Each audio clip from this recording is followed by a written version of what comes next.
نبی کریم صلی اللہ علیہ وسلم سوئے یہاں تک کہ آپ خراٹے لینے لگے۔ پھر آپ نے نماز پڑھی اور کبھی راوی نے یوں کہا کہ آپ صلی اللہ علیہ وسلم لیٹ گئے پھر خراٹے لینے لگے۔ پھر آپ صلی اللہ علیہ وسلم کھڑے ہوئے، اس کے بعد نماز پڑھی۔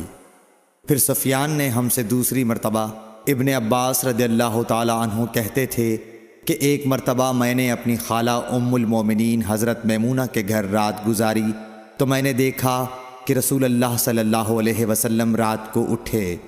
جب تھوڑی رات باقی رہ گئی تو آپ صلی اللہ علیہ وسلم نے اٹھ کر ایک لٹکے ہوئے مشکیزے سے ہلکا سا وضو کیا۔ عمرو اس کا ہلکا پن اور معمولی ہونا بیان کرتے تھے، اور آپ کھڑے ہو کر نماز پڑھنے لگے تو میں نے بھی اسی طرح وضو کیا جس طرح آپ صلی اللہ علیہ وسلم نے کیا تھا۔ پھر آ کر آپ کے بائیں طرف کھڑا ہو گیا، اور کبھی سفیان نے ان یسارہ کے بجائے ان شمالہ کا لفظ کہا، مطلب دونوں کا ایک ہی ہے۔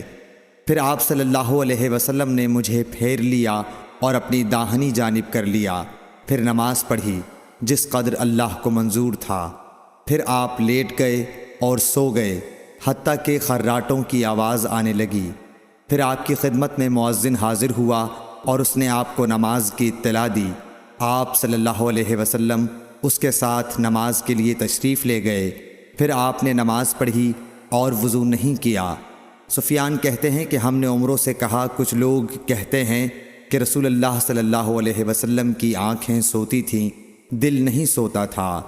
عمرو نے کہا، میں نے عبید بن عمیر سے سنا، وہ کہتے تھے کہ انبیاء علیہ السلام کے خواب بھی وہی ہوتے ہیں۔